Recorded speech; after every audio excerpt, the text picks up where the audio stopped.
Hello and welcome. अगला question है हमारे पास, write a short note on suit relating to public trust and charities. तो हमें उस सूट के बारे में बताना है जो रिलेट करती है पब्लिक ट्रस्ट को या चैरिटी को। आंसर हम स्टार्ट करेंगे इंट्रोडक्शन से। इंट्रोडक्शन में आ गया हमारे पास सेक्शन 92।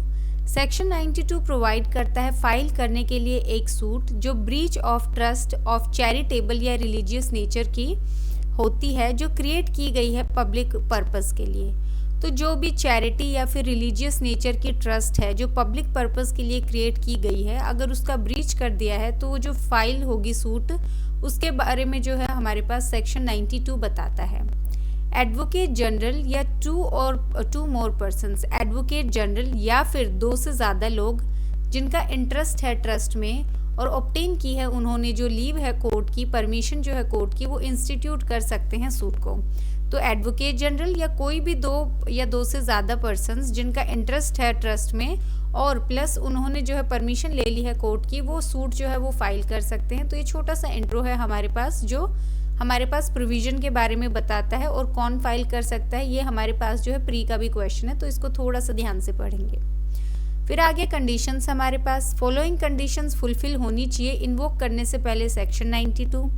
पहला आ गया, जो ट्रस्ट है वो चैरिटेबल या रिलीजियस नेचर का होना चाहिए जो क्रिएट किया गया है पब्लिक पर्पस के लिए। दूसरा आ गया, ब्रीच होना चाहिए इस ट्रस्ट का या फिर जो डायरेक्शन है कोर्ट की वो नेसेसरी होनी चाहिए एडमिनिस्ट्रेशन ऑफ ट्रस्ट के लिए। तीसरा आ गया, जो रिलीफ क्लेम किया गया है वो वन ऑफ द रिलीफ्स होना चाहिए जो स्पेसिफाई किया गया है 92 में, जो हम आगे पढ़ेंगे। तो ये तीन कंडीशंस है हमारे पास, कंडीशंस जो सेक्शन 92 इन्वोक करने के लिए जो कंडीशंस ज़रूरी हैं। फिर आगे रिलीफ जो क्लेम किया जा सकता है, इसमें आगे सेक्शन 92 प्रोवाइड करता है फॉलोइंग रिलीफ जो है वो क्लेम किया जा सकता है। पहला आ गया, रिमूव करना किसी भी ट्रस्टी को। दूसरा आ गया, अपॉइंट करना न्यू ट्रस्टी को। तीसरा आ गया, वेस्ट करना कोई भी प्रॉपर्टी ट्रस्टी को।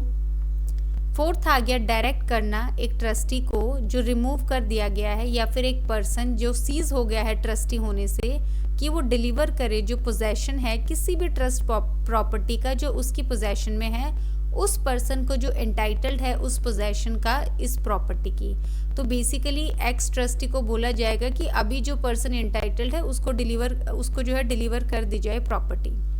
फिर आ गया, डायरेक्ट करना जो अकाउंट्स और इंक्वायरीज को लेके। फिर आगे डिक्लेयर करना कौन सा प्रोपोर्शन जो है ट्रस्ट प्रॉपर्टी का या फिर जो इंटरेस्ट है उसमें वो एलोकेट किया जाएगा किसी भी पर्टिकुलर ऑब्जेक्ट जो है ट्रस्ट का उसको। फिर आगे ऑथराइज करना पूरा का पूरा या कोई भी पार्ट जो है ट्रस्ट प्रॉपर्टी का जिसको लेट किया जाए, रेंट किया जाए या फिर सेल में डाला जाए या मोर्टगेज किया जाए या एक्सचेंज किया जाए। फिर आगे सेटल करने के लिए एक स्कीम को या फिर ग्रांट करने के लिए फर्दर या कोई और रिलीफ जो नेचर जो है केस का वो रिक्वायर करता है। तो ये सब जो रिलीफ्स हैं हमारे पास ये सेक्शन 92 में ही गिवन है। तो जिन स्टेट्स में बेरेक्ट अवेलेबल होती है वहाँ से आप बेरेक्ट उठाएंगे और ये लिख देंगे। मतलब लिटरली मैं बोलना चाहती हूँ बिना सोचे समझे लिख देंगे, क्योंकि इतना याद करने का कोई फ़ायदा नहीं होता है। ये क्वेश्चन जो है सिर्फ 5 मार्क्स में पूछा जाता है। कंक्लूजन में आ गया हमारे पास, अब वैलिड ट्रस्ट जो है वो क्रिएट किया जा सकता है, ना कि जो मीन्स है रिटन डॉक्यूमेंट के, कि सिर्फ रिटन डॉक्यूमेंट से नहीं लेकिन ये ओरली भी जो है वो क्रिएट किया जा सकता है। लेकिन जो रिक्वायर्ड है इस केस में, जो ओरल ट्रस्ट का केस है, वो ये है कि जो प्रॉपर्टी है वो ट्रीट की जानी चाहिए कि वो एक एंडोर्ड प्रॉपर्टी है और ये जो है यूज़ किया जाना चाहिए टुवर्ड्स चैरिटेबल और जो रिलीजियस पर्पस के लिए जिसके लिए जो ट्रस्ट है वो क्रिएट किया गया है। बेसिकली ये चीज़ जो है केस लॉ में हेल्ड की है, लेकिन क्योंकि ये क्वेश्चन जो है वो 5 मार्क्स में पूछा जाता है तो केस का नाम ना लिख के मैंने सिर्फ ये बताया है कि क्या हेल्ड किया गया है। और जो हेल्ड किया गया है वो ये है कि जो ट्रस्ट है वो क्रिएट किया जा सकता है 2 तरीके से, रिटन तरीके से भी और ओरल तरीके से भी।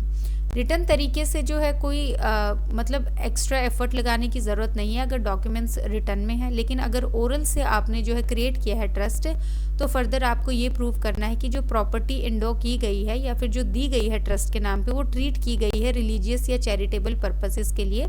बेसिकली ये फर्दर शो करने के लिए कि जो ओरल जो ट्रस्ट है इसके जो फर्दर एक्शन क्या लिया गया है, दैट इज़ प्रॉपर्टी रिलीजियस और चैरिटेबल पर्पस के लिए यूज़ करना। तो छोटी सी जो है इन्फॉर्मेशन है, आप कंक्लूजन में डाल सकते हैं। बाकी इस क्वेश्चन में 2-3 बातें ध्यान रखने वाली हैं। पहला ये कि हमने 10 मार्कर के हिसाब से किया है। 5 मार्कर में आप ज़्यादा कट शॉट नहीं करेंगे, इसमें से क्या ही कट शॉट होगा। तो 5 मार्कर में आप ट्राई करेंगे कि आप इंट्रो छोटा कर दे, कंडीशंस आप तीनों लिखेंगे, रिलीफ्स जो है आप क्लब करके लिख सकते हैं या एक पैराग्राफ में लिख सकते हैं, फिर आप जो है कंक्लूजन में सेम लिखेंगे 2-3 लाइनें।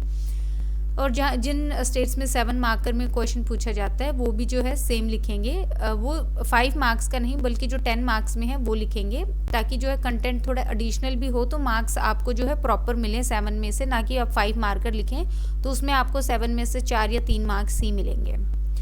बाकी जो है इस क्वेश्चन के साथ ही हमने जो है सीपीसी फिनिश कर दिया है और इसके बाद जो है हम सीआरपीसी स्टार्ट करेंगे। सीआरपीसी हम इसलिए स्टार्ट कर रहे हैं क्योंकि अभी तक जितने भी स्टेट्स ने अपनी एडवर्टीजमेंट रिलीज़ की है जुडिशियल एग्ज़ाम्स की, उसमें जो है ओल्ड जो लॉज हैं वही पूछे जा रहे हैं। इन केस कोई भी जो स्टेट है वो अपनी नोटिफिकेशन में बताता है कि न्यू लॉज आएंगे या फिर नोटिफाई करता है न्यू लॉज के बारे में, तो हम जो है बीच में कट कर सकते हैं और जो है न्यू लॉज पे शिफ्ट कर सकते हैं।